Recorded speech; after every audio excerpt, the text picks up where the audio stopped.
ನೋಡಿದೀಯಾ ರಾಮ ನೋಡಿದೀಯಾ ದೊಡ್ಡ ಕಾಡಿನಿಂದ ಓಡಿ ಬಂದು ಆಡುವಂತ ಪಂಪಿಗ ತನ್ನಂಗ ದಿಗುದಾಗ ತೋಗಿದ್ದು ಕುಡಿಯುವ ಮೃಗಬಲಿದು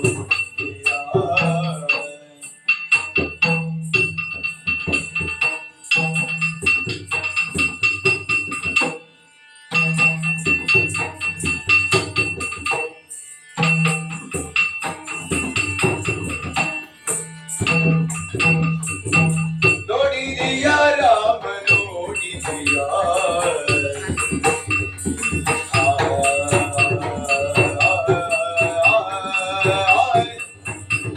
ರಾಮ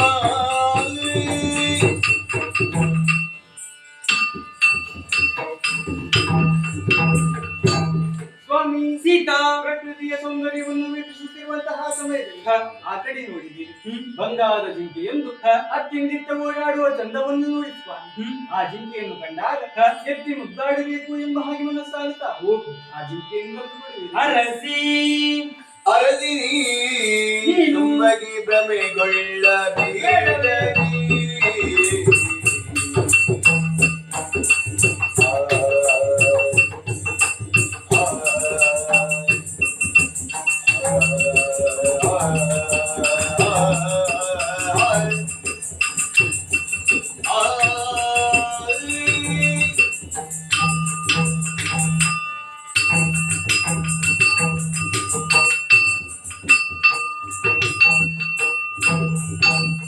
ಅರದೀನಿ ತುಮಗೆ ಭ್ರಮೆಗೊಳ್ಳಬೇಡವೇ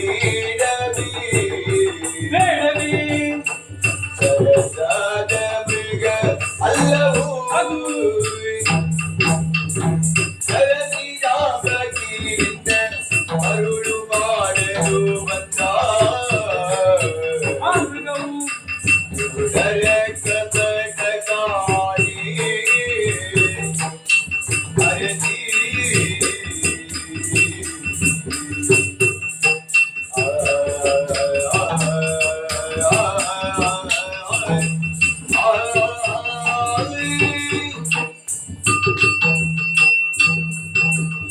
ಸೀತಾ ಪಂಚವಟಿ ವನಪ್ರದೇಶದಲ್ಲಿ ಕಾಲವನ್ನು ಕಳೆಯುತ್ತಿದ್ದಂತಹ ಸಂದರ್ಭದಲ್ಲಿ ದೂರದಲ್ಲೊಂದು ಬಂಗಾರ ವರ್ಣದ ಜಿಂಕೆ ಗೋಚರಿಸಿತು.